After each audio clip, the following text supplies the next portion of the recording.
Hormuz প্রণালী পার হতে গেলেই ইরানি হামলার মুখে পড়ে একটি ট্যাঙ্কার ও একটি জাহাজ। বিভিন্ন সংবাদ মাধ্যম জানিয়েছে, ইরানের দুটি গানবোট থেকে নৌযানগুলো লক্ষ্য করে গুলি ছোড়া হয়। কারণ খুলে দেওয়ার 24 ঘন্টা পার না হতেই শনিবার নতুন করে আবারও বন্ধ করে দেওয়া হয়েছে গুরুত্বপূর্ণ এই জলপথটি। পার হতে দেওয়া হচ্ছে না কোনো জাহাজ। শুক্রবার যুদ্ধবিরতির বাকি সময়ের জন্য হরমুজ পুরোপুরি খুলে দেওয়ার ঘোষণা দিয়েছিল ইরান, কিন্তু মার্কিন প্রেসিডেন্ট ডোনাল্ড ট্রাম্প চুক্তিতে না পৌঁছানো পর্যন্ত ইরানি নৌবন্দরগুলোর ওপর অবরোধ অব্যাহত রাখার ঘোষণা দেয়ায় পরিস্থিতি আবারও ঘোলাটে হয়ে পড়ে। ইরান সাফ জানিয়ে দিয়েছে, যতক্ষণ পর্যন্ত আমেরিকার অবরোধ থাকবে ততক্ষণ পর্যন্ত হরমুজ বন্ধ থাকবে।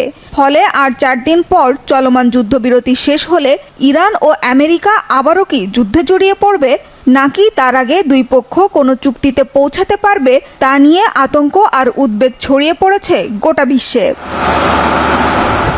যুক্তরাষ্ট্রের মধ্যস্থতায় ইসরায়েল ও লেবাননের মধ্যে 10 দিনের যুদ্ধবিরতি শুরু হওয়ায় শুক্রবার শর্ত সাপেক্ষে হরমুজ প্রণালী খুলে দেওয়ার ঘোষণা দিয়েছিলেন ইরানের পররাষ্ট্রমন্ত্রী আব্বাস আরাকচি। শর্ত অনুযায়ী 22 এপ্রিল যুদ্ধবিরতি শেষ হওয়ার আগ পর্যন্ত ইরানের বিপ্লবী বাহিনীর অনুমতি নিয়ে হরমুজ পার হতে পারবে বাণিজ্যিক জাহাজগুলো। তবে যুদ্ধবাজ মার্কিন প্রেসিডেন্ট ডোনাল্ড ট্রাম্প জানান, চুক্তি না হওয়া পর্যন্ত ইরানের ওপর নৌ অবরোধ বহাল থাকবে।